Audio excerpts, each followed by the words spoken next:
drugs, yeah, you're absolutely right. I see a whole bunch of guys here all pumped up. Guys, the baby oil is still on. Amazing. Look at this deltoids. That's fantastic. This feels like a bodybuilding show.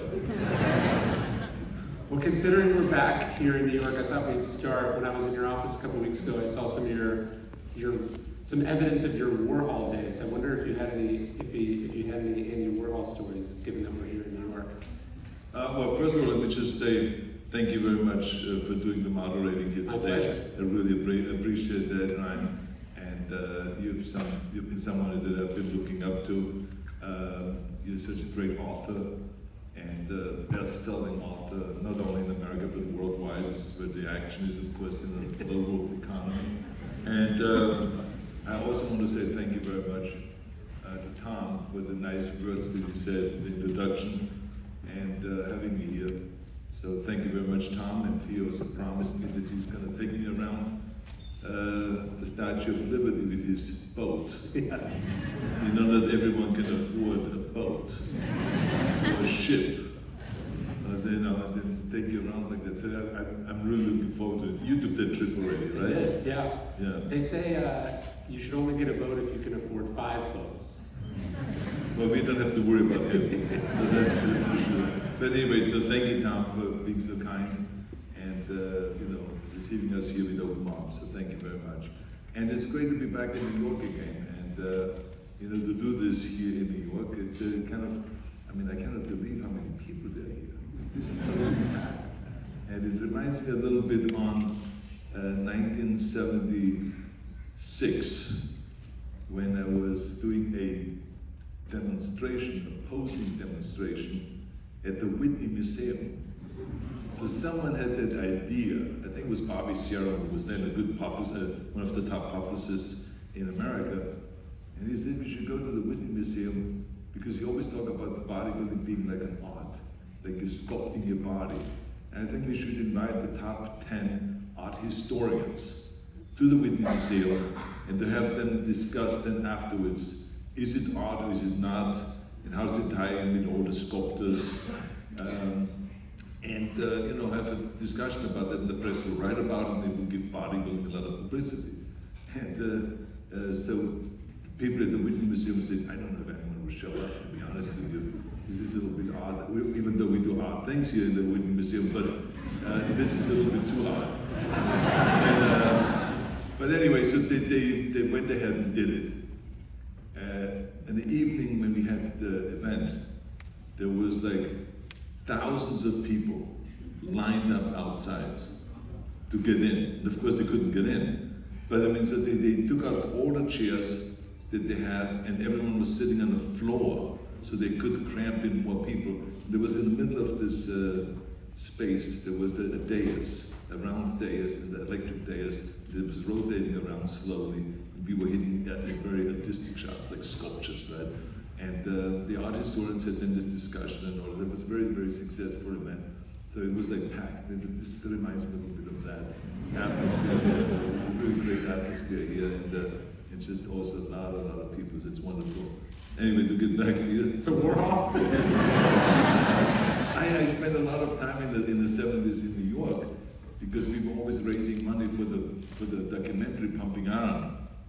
And at one of the fundraisers, which was at Elaine's, and that restaurant doesn't exist anymore, sadly, because I really always had a great time. And Elaine herself was a great, great fan, and she always introduced me to all the directors that were there, the actors, and Nureyev, and all these people in the restaurant. And we had this fundraiser there, and I think Jackie Kennedy brought her little son, and she was with Andy Warhol. And so then I started talking to them, and that's where I met Andy Warhol. He just loved the whole idea of bodybuilding. And then he invited me to come down to the factory. And then Jamie Wyeth, which was another famous artist, and he's still alive and still paints, he's an extraordinary artist. He then ended up painting me. He painted in the morning Nureyev and in the afternoon he painted me at the factory.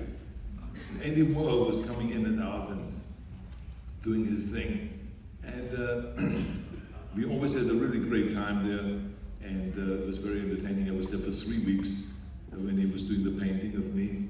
And during that time, I remember there was just really odd things going down. It was like one day I was there, and they prepared, as I was just standing there doing this posing for Jamie Wyeth, Andy comes in and they prepare a table, and then all of a sudden there was like 15 guys that were coming in. Good-looking guys. And the next thing I know is they're all getting naked.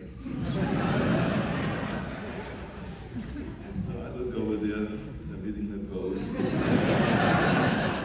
And I said, I said to Jamie Wyeth, this is really wild. And he says, oh, this is nothing. So the next thing I know is these guys now naked start piling on top of each other on this square table. And one after the other. And so this was, so I'm looking over there and I see this thing, and then he moves the light around and all that stuff. And then all of a sudden he comes over to me, and he has the camera set up. He always uses Polaroids. And he said to me, he says, look through the lens. So I went over there and I looked through the lens, and he says, can you see what it is? I said, no, it's really close. It's a really close shot. So what it was the way he lit it was, he then called it landscapes. And it was literally just asses. But it was so tight. And you didn't see the feet or the legs or anything. It was just hills. And he called it landscapes. And that was the thing. And then he painted the whole thing after the photograph, and it became a very famous painting. We sold it as landscape, with the title and stuff like that. But this is the kind of crazy stuff that I saw. And then every time I went out with him, he always had a tape recorder with him. And he recorded everything.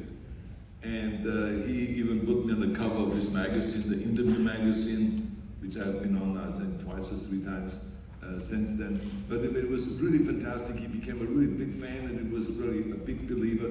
And we became really good friends. And he even painted my wife. I remember I called him one day and I said, look, I'm getting married in the spring. This was 1986. And I said to him, I'm getting married in April. I said, can you do me a favor? I said, we're just 5 months away from that. I said, can you do me a favor and do a painting of Maria? And he says, absolutely. And I sent Maria down. She was doing her NBC Morning News show out of New York. So I sent her down to the factory. He took pictures of her and the whole thing like that. And he made these beautiful, beautiful portraits of Maria. He did like 7 of them. And one of them I gave to her parents when we got married. And then 4 of them I gave to Maria. And then the rest of them ended up now with my 2 daughters. And so it was really fantastic. He was that kind of a guy. He really did an extraordinary job with the paintings, and came to my wedding to hang on his port, and didn't do any speeches. That's not his style. And I said to him, I said, come in. He did this speech, and he said, He was always very shy and very quiet about everything. But so it was really great to actually watch his documentary that is out there. And it was a series of, like, I think, 8 episodes or something like that, 6 episodes, whatever it was. But it was fantastic because everything that they showed was really true. That the way he lived, and the way he thought, and how creative he was and all that stuff. Wow. I have one other critical question before we get into the book, which is amazing, and I'm excited for everyone to read. But I am a fellow miniature donkey owner. I have 2. And I thought maybe you could tell people why they are the greatest pets. Well, number one, I really don't know if they're the greatest pets. I haven't had, every pet in the world. But I mean, I can tell you that I never ever planned on having a donkey. No, because it's really odd, because my daughter, when she was into horseback riding, you know, she would say, can you buy me this horse, or can you buy me this? And then one of the things she wanted was a miniature pony. And so I bought her this miniature pony. And you know, a few years later she started dating, and for some reason or the other, as time went on, she just kind of like was not as interested in this pony. And the pony was in a stable right below of where my house was. Going down Mandeville Canyon, there were a bunch of stables. And so she was down there, locked up, and every so often someone took her out and took her around and walked her and all that stuff. So I figured that out, and I said, I'm going to have this miniature pony come up to my house. And so I had him come up to my house once or twice a week, and then roam around the grass there in the house. And I realized that she wanted to come into the house, and I gave her some food, and some celery, and some carrots, and it was really wonderful. And then I decided that I'm going to build a stall for her, and then I'm going to bring her permanently to the house. And so there was now whiskey at the house. And now I have this new girlfriend. Well, at that point she was not new anymore, I dated her for a few years. But in any case, she decided that, because she grew up with horses, and she said, you know, I think she needs a companion. Yes. And so one day, That's how you get you. one time, yeah, exactly. Yeah. So one day I came home, and there was this miniature donkey, and together with whiskey, with the miniature pony. And so they were hanging out together, loving each other, and she says, I knew it, that she needed a companion. Look how they're getting along and all that stuff. And I said, this is really great. And I was really happy about the whole thing. And so since then we have this pony, and we have the donkey. And they come in the morning. Part of the routine, when I get up in the morning, is I feed the dogs. And we have 3 dogs. And a pig, so I have to feed the pig and the dogs. And then when I fed them, then they all kind of like, you know, are busy with eating. And now I go to the stables and get Lulu and whiskey. Yep. And they now follow me to the house. We go to the kitchen now. And we go and I give them cookies. So we make special cookies. They're oat cookies with no sugar in it, just honey. I mean, as if they're clear, right? I mean, but anyway, they love those cookies. And I just give Lulu the cookie, and then I give whiskey a cookie, and then Lulu a cookie, and whiskey a Lulu, and then all of a sudden the dogs come. They want to get also a cookie. So now they sit down and I feed them too. Then the pig comes, and then as the pig comes in, and the pig is like 50 pounds, it's like this size. And he wants to have a cookie, so I give him a cookie. And then of course now Lulu gets pissed off because the pig is trying to get one of his cookies. She thinks one of her cookies. So now she starts trampling the pig. So the pig runs off screaming loud, and the dogs run off. And so there's all this theatrics and this madness going on in my kitchen just before I even go on my bicycle ride and go and work out in the gym, right? So all of this happens between 6 and 7 o'clock in the morning. So we have had a lot of fun with those animals, and you know, I wouldn't even know what it would be like life without them, because really, it is just amazing of how much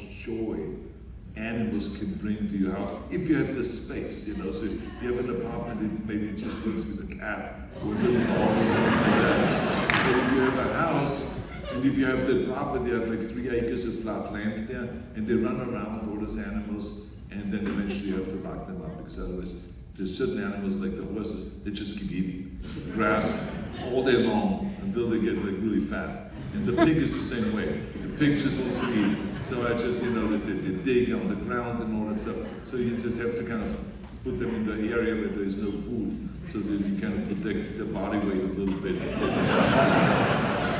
I don't want to have a pig that is too fat. You know, I just want to keep it like around 50 pounds. It's kind of this size. But again, it's unlike anything else, the amount of fun that they provide. And with the pig wanted to sit on the lap, and then, you know, it just crunches away. Then you feed it a little bit, and it just sits there. and just it falls asleep in your arms and all that stuff. It's just really fantastic. Yeah, I take a lot of lessons on presence and stillness and gratitude for the simple things from my donkey. Yeah, that's a good idea. Well, Simple things for a donkey. Yeah. My donkey wouldn't get along with you. The simple things. There's nothing simple about a donkey. I take them to my office. So this is a real funny one. So I put the seats down on the back of the Yukon. I trick them with food, with cookies, into the Yukon in the back seat. So they go in there and they have to cook in front of them. So for the cookie, they chase anything. And they go anywhere. It makes no difference where it is. And then they go into the back of the Yukon. I close the doors, close everything up, and then slowly I drive to the office. And in the office, I let them out again. I put them in a leash so they don't run away. And then take them upstairs to the office, and then they just run around loose. And they're there for a few hours. As a matter of fact, Stallone asked me if he can, do some filming for his documentary.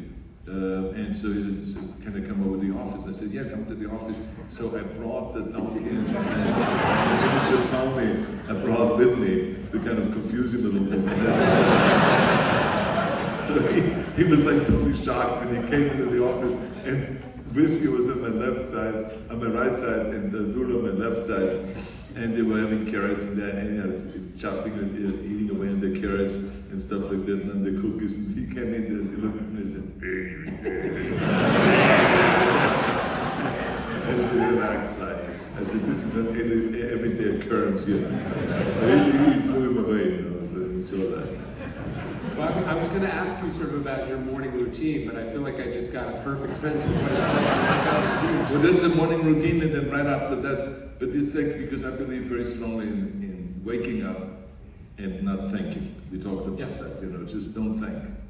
Because you have to have a routine, so that you get into the day automatically. It's like everything is automatic, so I don't think about should I now feed the animals or go through any of that nonsense, right? It just get up, go down to the kitchen, and then put the coffee machine on, put the music on, open up the doors, and then now the animals get fed. So this is the routine. Then right after that is over, after the horses cruise around for half an hour, they put them into the stable, then I go and drive with my car, with the bikes in the back, down to the hotel in Santa Monica. Then we unload the bikes, and then we ride to the gym. And we work out for 45 minutes at the gym, then I ride back again and have breakfast, then I go home, and from that point on, I start thinking about and planning and working out the schedule, or working on a speech or whatever it may be. That's when my day begins really. Don't think, just get moving, get after it. Don't get sucked into the phone, to email, whatever. Absolutely nothing. Absolutely nothing. I would never touch the phone before I feed the animals and before I go to the gym. And the simple reason is because that's what then the danger comes in, that it sidetracks you. So because let's assume for a second your goal is to do your bicycle riding or life cycle riding, stationary bike riding, or exercising every morning. So if you get out of bed and you start thinking about it, it could be that derails you. Yeah. Because you maybe feel like, well, maybe today I shouldn't, I need to make this phone calls and all this kind of stuff. But if you don't think, that cannot happen. Yes. Because you roll out of bed and you go to your stationary bike, and then you go and get to your to your work. So this is why I think that in the morning it is very important that we get all of those kind of things, the chores out of the way, and they're fun. They really get you going. And I tell you that after exercising, I mean, it's almost kind of like when I ride to the gym, I ride through a black and white landscape. But when I ride back from the gym after working out, I feel like it's all in color. I feel like the whole world has now become more positive and much more fun. And so this is why I always say to people that working out and exercising doesn't just have the impact in your body, but it has an impact psychologically also, how you feel about the day and about everything. And you know how we all get up in the morning and sometimes are depressed and things are not going well. But after the workout, everything is just rosy and fine. It's amazing the kind of impact working out has. Well, you're starting the day with a win, and so you feel useful to yourself. That's and right. You can go be useful to other people. That's right, exactly. You do have a beautiful ode in the book to walking. You think you quote Nietzsche. He says, "Only ideas about walking have any worth." Is the bike ride that kind of for you? It's getting yourself active, getting yourself moving, starting the wheels turning for the day, and then you carry that back to the work you have to do. Yeah, absolutely. So you get great ideas when when you work out or when you ride the bike, and it's kind of a form of meditation. Yeah. Except you have to be careful. Yeah. You have to know how to do that because you don't want to all of a sudden think about something and all of a sudden the bus comes and hits you and wipes you out, right? So that doesn't work either. So I just, I'm so used to the places where I ride through the traffic and sometimes dangerous. But I can think and I have visions because I'm a very kind of visual person and I see my goals and I see the things that I do all the time. Not everything, just some things, that obviously that are important to me. I've never seen myself, for instance, or visualized myself as a great golfer, and I suck in golf because of that. But I do see, if I have to give a speech, I always have to get ideas when I write about what I should say and how I should approach the speech and all that stuff. Or if I have an environmental conference in Vienna, I start getting ideas and stuff. So this is what happens, all the time during writing. Or also when I take a jacuzzi. When I sit in the jacuzzi outside our house, the fireplace is on, and it's burning, and the TV is on. And I just sit there by myself, sometimes with a stogie, sometimes without one, and I smoke, and all of a sudden, great ideas come into my head. And it's just fantastic. The key thing is just then for me to write it down right away when I get out of the jacuzzi, or I will tell my girlfriend, I say, remind me of this, or remind me of that. Because it's great ideas. That's why I always say, when you get away from the phone, when you get away from the iPad or the computer, all that stuff, and you give yourself time to think while you're doing something, it produces miracles. So I talk about that in the book a lot. Yeah, the key part, one of the 7 strategies you say is you have to have a vision. You have to imagine how you can be useful, you have to plan out being useful, you have to dream and think big. So don't think when you wake up, and yet also do a lot of thinking about how you can be useful. Yeah, visualizing. I think the visualizing is to me always the most important thing because when you see something, then you see it being possible. And you create this energy and this joy to chase this vision. Like I remember clearly when I was 15 years old, I wanted to be the world champion in bodybuilding because I saw this guy, Reg Park, being on a big screen as Hercules in the movies. And then I saw this magazine, this bodybuilding magazine, with him on the cover, and it said, Mr. Universe becomes Hercules. And it showed how he trained, how he became Mr. Universe. So as soon as I saw that, and I saw the film, I said to myself, I want to be like him. And I'm going to be like him. And I saw myself on that stage, on the Mr. Universe stage in London, where he won the Mr. Universe contest. I saw myself on that stage with his body, but with my face on it. And everyone screaming in the hall, Arnold, Arnold, Arnold. And I shared this idea with my parents, and they immediately thought that I was insane. So then when I started training, and I started putting those pictures of those bodybuilders on the wall for inspiration, now my mother started getting really concerned. So she called the doctor, our house doctor. There was only one doctor for everything. And so she had him come out to the house, and he came out to the house, and she showed him the wall. And she says, Doctor, where did I go wrong? She says, look at Arnold. He's having all this naked man on the wall. And there was Sonny Liston, the fighter. There was Yuri Vlasov, the weightlifter, the Russian weightlifter. There was, pictures of bodybuilders and weightlifters and powerlifters and shot putters and all this kind of guys, all the stuff that gave me energy. And Steve Reeves, Reg Park, and those guys would be up there. But they all were with little trunks and just, kind of sweaty and all that. And so my mother said, look at that, all these people up there, all this man, oiled up, naked. I mean, what is going on here? Where did they go wrong?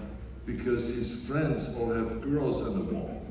And so he then kind of had to talk her off the ledge. Because, he kind of said, look, this is normal. At that age, boys want to be strong and muscular and all this stuff. They're changing into a different kind of rhythm. And so you have to just understand this whole thing. And it is nothing that you should be concerned about. And my mother was so excited. She was crying, literally crying. So worried about which direction I'm going to go and all this kind of stuff. So anyway, they didn't believe at all in any of that. My father was saying, he said, what are you doing? Looking in the mirror, pumping out your muscles and all that stuff. This is crazy stuff. Why don't you just be useful? Why don't you just do something for other people? Why don't you chop wood? Why don't you carry coal in for the old lady next door? She needs somebody to help them. Why don't you just think about yourself? And why don't you just always look in the mirror and look at yourself? So there was all of this stuff going on. So they didn't believe in anything that I was doing at that time. So that's why it is so important to have a vision, because they will discourage you. Yeah. They will say, no, this is impossible. Why don't you become a skier or a soccer player and you can become a champion in that? Why do you have to pick an American sport? This is so stupid. And the flexing your muscles and all that stuff, and it's not even a sport. And so this is the kind of stuff that I heard. And so having a clear vision, and then I was able to listen to this and not pay any attention to the naysayers. And so I talk about that also in a book about the importance of having a vision and seeing it clearly in front of you, and not to listen to the naysayers, because the bigger your visions are, the bigger your goal is, the more people are going to say to you, this is impossible. You're not going to be able to do those kind of things. And to me, it was like, I didn't care what they said. It actually gave me fuel and inspired me more to get really in and to show them that it can be possible, that someone from Austria can win the Mr. Universe competition and move to America and become the greatest bodybuilder. So it was kind of like, it gave me that energy, and I just followed my dreams. That's what all I was doing. And so when I used this kind of principles for other things then I realized I'm onto something, because I realized that it was this vision that I chased, that made me enjoy working out hard in the gym, that made me never ever feel like, oh my God, I have to do another 20 sets or another 1,000 sit-ups or something like that. It was always kind of like, I'm looking forward to that, because it gets me one step closer to achieving that goal. And so then I said to myself, I do the same thing with show business. And I used the same principles to get into movies. Everyone said it's impossible, we would never be able to do it. And it worked. And the same way it worked also when I ran for governor. So that's why I wanted to put those tools together, because those tools really work. And if you follow them exactly the way I talk about it. Well, more than just giving you energy, the sort of doubt and the criticism or the disbelief, you tell a story in the book about how that worked out for you quite well financially when you wanted to go from action movies to comedy, and they said a movie with Arnold Schwarzenegger and Danny DeVito, that won't work. We don't want to fund that. So maybe tell us that story. Well, first they said to me that I can never be an action star or a leading man because of my accent. Sure. And because of my body is overdeveloped. And because my name no one can pronounce. So there was all these reasons why it was no, it can't be done. And then when I proved to them that I could do it, and all of a sudden I was doing a show with Lucille Ball, a TV show, then I was doing Stay Hungry, the movie with Jeff Bridges and Sally Fields, then we were doing Pumping On, and then Streets of San Francisco, and The Villain with Kirk Douglas, and then eventually Conan the Barbarian, and then all of a sudden, I was taking off as the action hero in the 80s. It was the bang, it was the Terminator, then it was Terminator 2 and Eraser, and Red Heat, and on, all of these movies. And then, of course, when I have arrived, and now I am this big action star, this is getting $20 million a movie, I now said, well, I don't want to just do action movies. My vision expanded. I wanted to do also comedy, just like you said. But the studio said, why would we do that? Why would we finance a movie that we don't know if it ever will make money, when we have a guarantee with the action movies? Why don't we do Commando #2, The Predator #2, and The Terminator #3, and all of those kind of things, and keep doing action movies? And I said, because I would like to try to do a comedy, and do something different, and they wouldn't go for it. And so then Ivan Reitman, who directed Ghostbusters, came to me and says, look, I see that you have a great sense of humor, and I think that we can develop something for you. Let me think about it. And he developed Twins, and he then came up with the idea with Danny DeVito, and because he was not involved, a comedy director that just released the biggest comedy movie, Ghostbusters, they believed him, and they said, okay, we go with it. And so we made a deal with Universal Studio, and we said to them, we said, you don't have to go and take much risk, because none of us would take a salary. I wouldn't take my regular salary, Danny DeVito wouldn't take a salary, nor would Ivan Reitman. But in return, we want to get 37.5% ownership of the movie. And they went for it. They said, great, we don't have any risk. It cost us to shoot the movie $16.5 million, and then we don't have to pay any salaries. So yeah, there's very little risk involved. We do it. And they did it. And we ended up making more money on that movie. I mean, because it was the first movie that ever made over $100 million in the box office. It made $128 million domestically, and it made $280 million or some dollars, internationally, worldwide. So I mean, so there, you imagine now you own 37%, and we divided it up according to our salaries. So I made a lot of money on that. It was fantastic. It was an absolute heaven. And then after that, typical Hollywood, they're copycats. They immediately, then other studios say, well, we want to do, here's a great comedy, and they sent me then to do Kindergarten Cop, and then it was Junior, and then after that it was True Lies with Jim Cameron, and Jamie Lee Curtis, and thank you.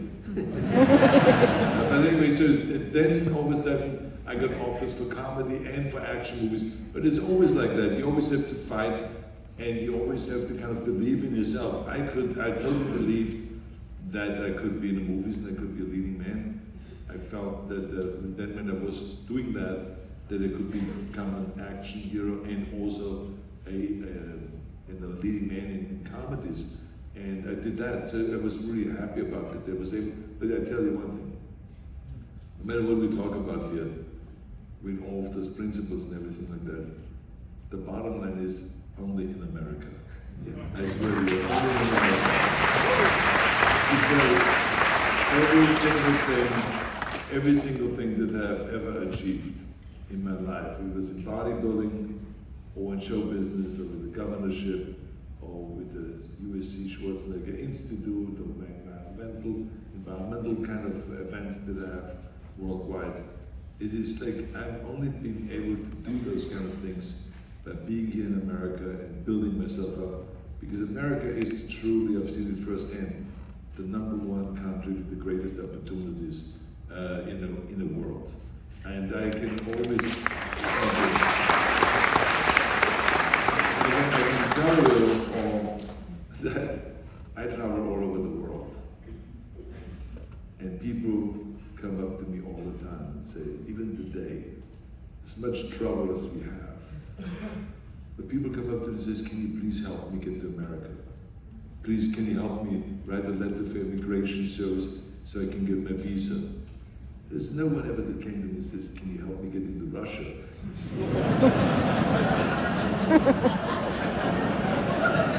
Can you help me get into China? Can you help me to get into the Middle East? Can you help me to get to South Africa? Or, or any of those places. Everyone, no matter where I go in the world, still today they come up to me and says, can you help me get to America? So this is still the most desired place in the world where people know, and it's still today that the same opportunities that I had way back 50 years ago when I came over to this country, 55 years ago actually. And I see it all the time. I mean, there's guys coming over from France and from England, or from Germany, or from Israel, or from wherever. They come over and they become trainers in Gold's Gym. And all of a sudden, I see them driving away with a Bentley.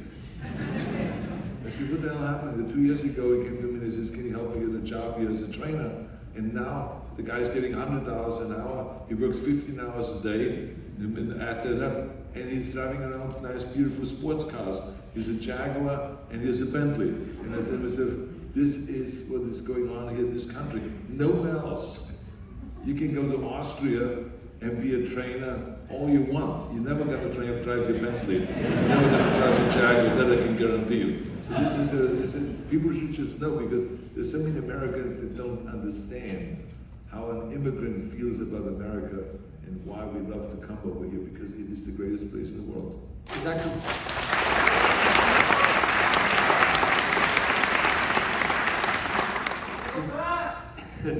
Does that opportunity and those privileges, does that come back into the idea of being useful, that there's a debt that comes along with everything that it means to be an American, and we are obligated to try to be useful back in return? It's a very good question, because I think that I write about that in a book, because I got so much help when I came over to this country. I had Joe Weider, who was the publisher of the Muslim magazines, sent me the ticket, brought me to America. I had people literally, when I came to this country, and I lived in this apartment, one-bedroom apartment, with nothing in it. It was furnished, but there was nothing in it. They brought me, bodybuilders brought me from the gym, dishes and silverware.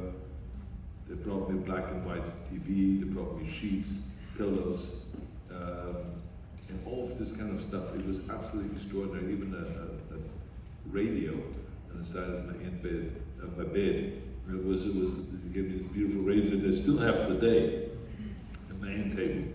And but it was just amazing to see that kind of warm reception in the country. And it made me feel so good. And it was like, I remember that they took me, I came over here like 2 weeks before Thanksgiving. I didn't even know what Thanksgiving was. And they took me to their home and they fed me, and I had this wonderful meal, and they were telling me about the history of Thanksgiving and all this stuff. So I realized that I'm getting so much and so many opportunities in America that eventually you get to that place where you say, I have to give something back. And so I remember I started up in Special Olympics to become a trainer. I used what my talent was, which was, I knew about training. So I trained Special Olympians and helped them to study powerlifting.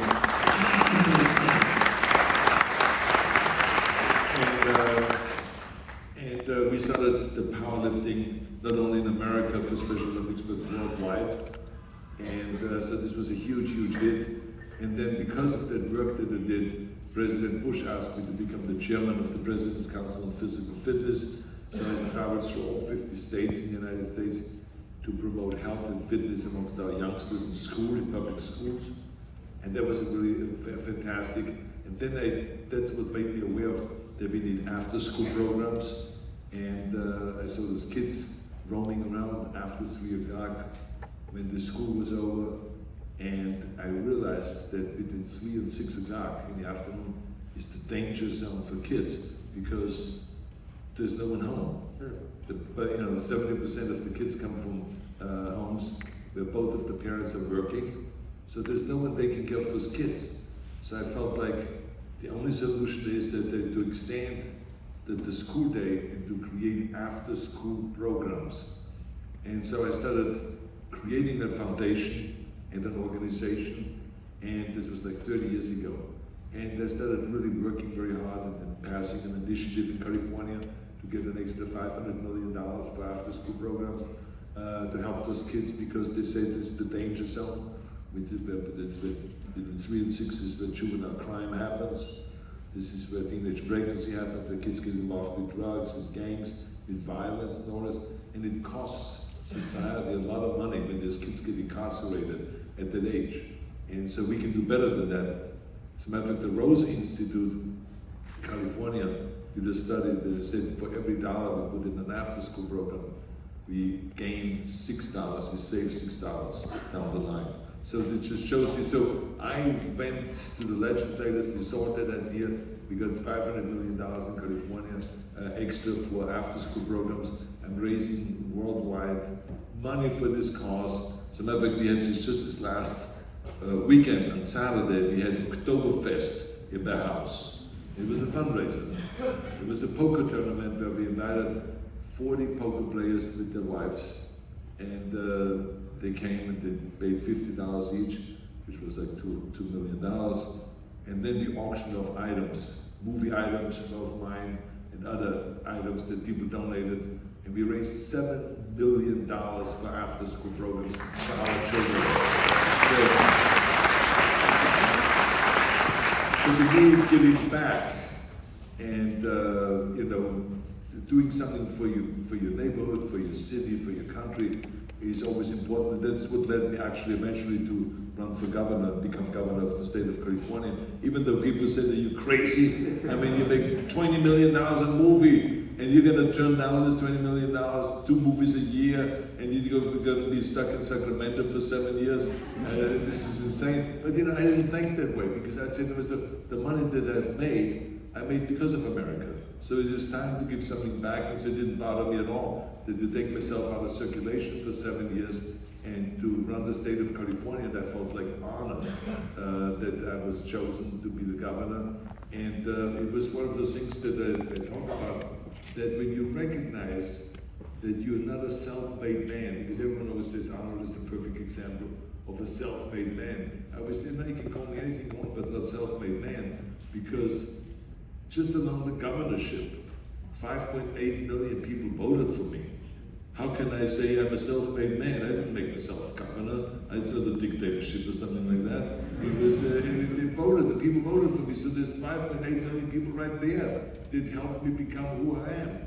And so the same thing is with everything, in bodybuilding, in show business. Imagine, what would I have done if I wouldn't have had John Milius, who did Conan the Barbarian, or Jim Cameron, who did the Terminator movies, or Ivan Reitman that said, okay, yeah, he would be perfect for comedy. So there's so many directors. I mean, John McTiernan, who did The Predator and all his movies. I mean, those directors made me. Without a great director, you're nothing. And then I have had some bad directors, and the movie went right in the toilet. So that's how I can tell you. Directors are very important. Script writers are very important. The people, all these people on the set, and the movie set, there's 300 people on the movie set. They all help you. One is the electrician, one is the focus puller, one puts the cameras together, one helps you with the wardrobe rose. How can I say I'm a self-made man? It's crazy. So when you realize you're not a self-made man, then you realize also that you have to give something back, because everyone is helping you to be where you are. So now it's time for you to help also others. And so that's why I have become kind of like a fanatic about giving something back and doing something for you.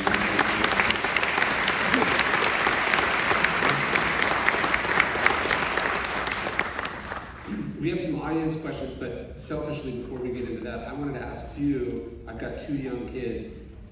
How do you think about raising kids to be useful? How do you teach some of these lessons early on? Well, I tell you that we took our kids, Maria and I, we took our kids to the Special Olympic events. And the kids came to the White House when we had the Great American Workout on the South Lawn of the White House. And they always were there. And when we go out and hand out food, or when I go, and for instance, to have events where we hand out turkey for the poor people in East Los Angeles, we go to the Hollenbeck Center, I take my kids with me. And they helped me hand out the turkey that is in the plastic bag to those people. And they helped me organize everything. So I think the key thing is that to explain to kids that this is a very important part. My wife still today, all the time, takes the kids down to church to feed the homeless people and all this kind of stuff. So I think that they have to see you do it. And then they will ask questions, why do you do that? And I said, well, look at this. These are poor people. They have no money for food. So it's important that we help them to get food to them and all this stuff. And I did the same thing, like for instance with the children from the after-school programs. When we had the pandemic and the schools were closed, I told the kids, I said, what we're going to do is, instead of using the money for after-school programs right now since the schools are closed, let's go and put food together for the poor people in East LA and in South Central.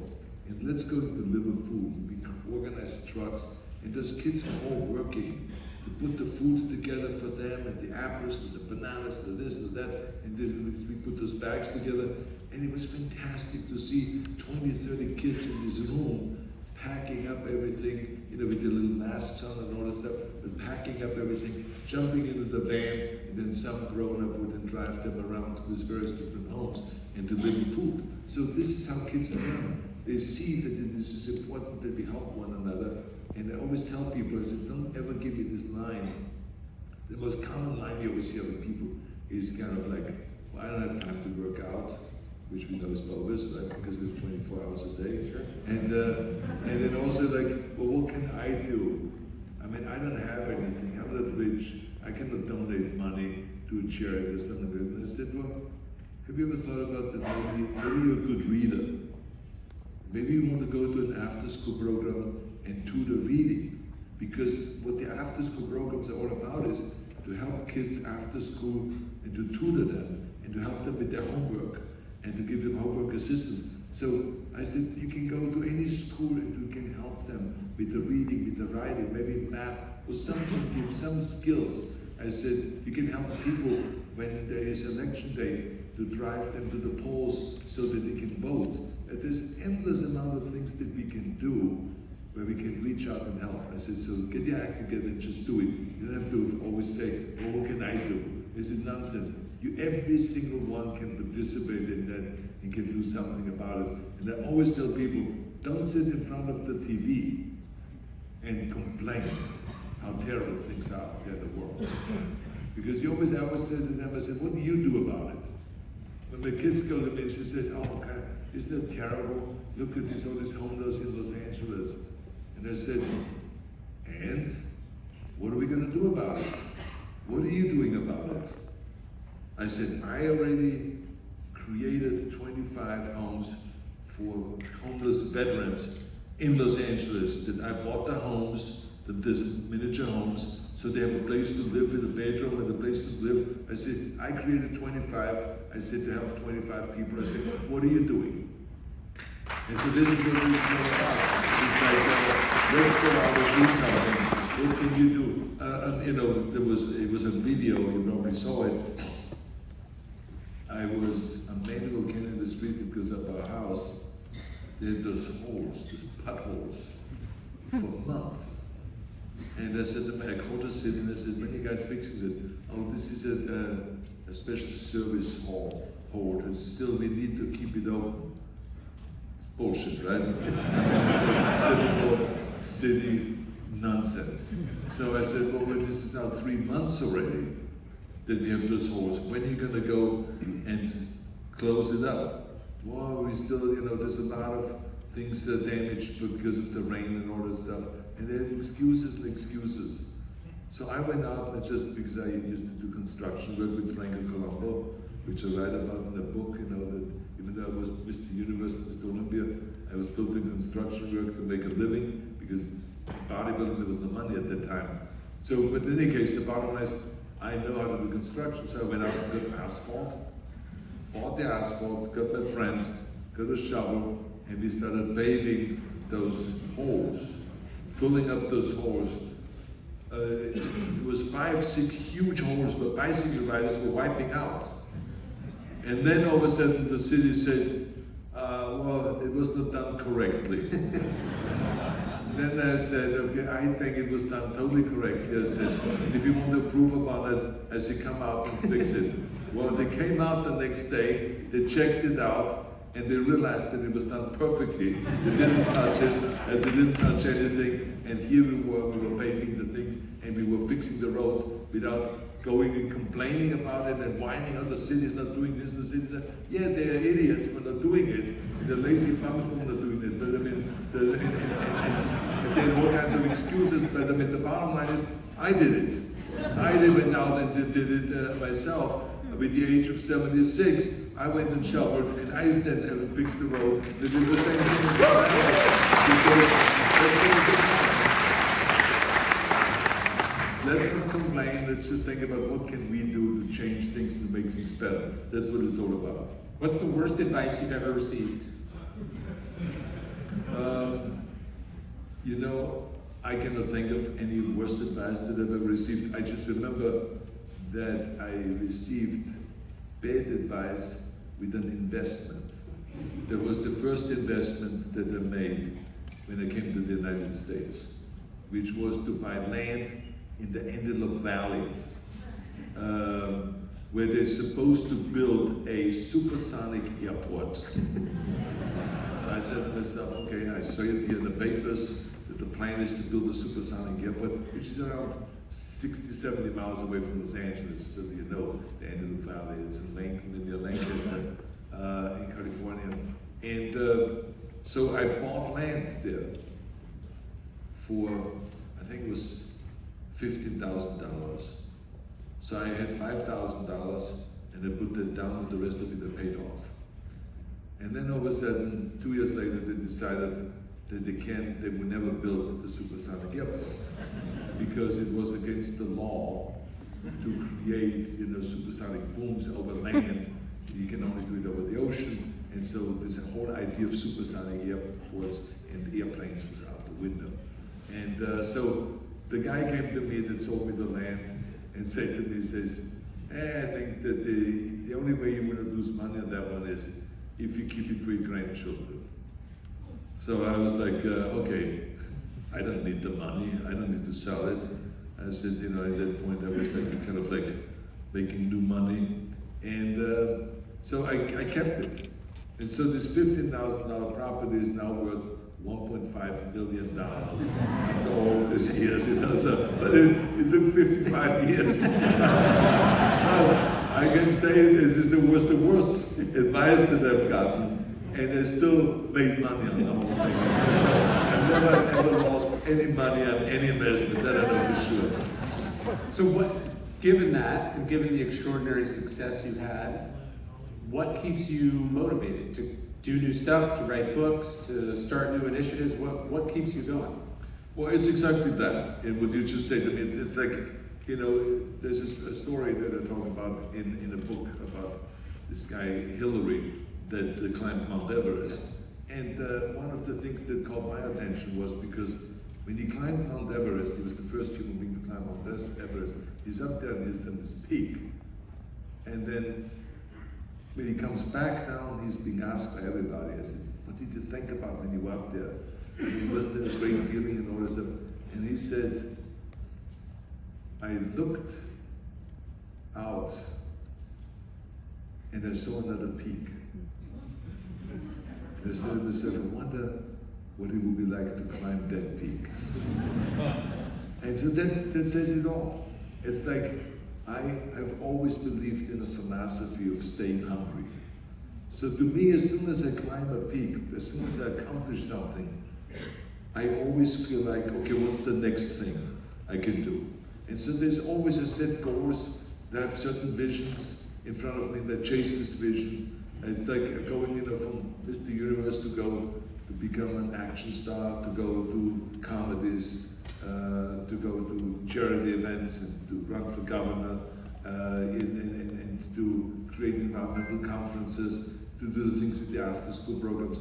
Then I did, some commencement speeches, and then all of a sudden people came to me and says, this was the most fantastic thing that you did, this commencement speech, and you gave the students all these tools for success. You should write a book.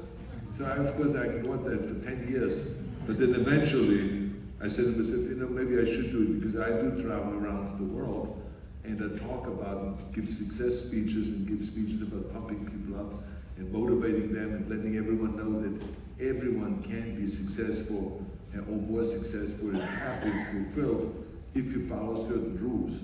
And so this is exactly what I do. Is that then I went after this book and I said to myself, I got to get help for that. So I started doing research on it, on self-help books and motivational books and all that. And I started looking for the right publisher, and we started making phone calls and all this. So this was the new goal. I got to have a motivational book. And all of a sudden, this was the most important thing, is I got to go out and help people, motivate them, fire them up, and let them know that they can do it. It doesn't matter how poor you are, how old you are, if you're a woman or man, this, black or white, everyone can be more successful. And then write about that and what are the tools. And so this is, I think, became obsessed about that. And so that's when I started working on this book, and the book now is out, and now I'm around, there's one chapter in the book that says, sell, sell, sell. And that's what I'm doing now.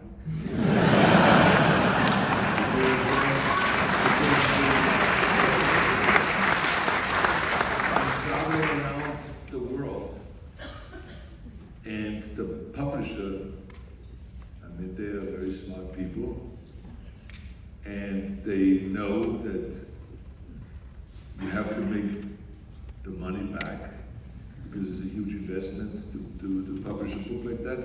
And so they say, okay, here we give you a publicity schedule, and the marketing schedule, and the promotional tour schedule, and all of that stuff. So, so you work with all of that, and then you go around and you start promoting, having autographing sessions for the book, and doing publicity, doing interviews and all this kind of stuff. And it's a lot of fun. And I am one of those people that doesn't dislike doing this kind of work, because, as I said in this book, you can have the best product in the world, but if the world doesn't know about it, you have nothing. You have absolutely nothing. So this is why it's important that when we have something that is really good, go and let the world know. And today there's so many ways of letting the world know, and so that's what I'm doing right now, doing the various different interviews and talk shows and news stations and all of this stuff, and talking to you all here. And so it has been a lot of fun, and I really enjoyed it.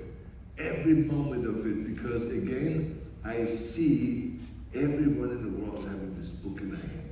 That's what my vision is.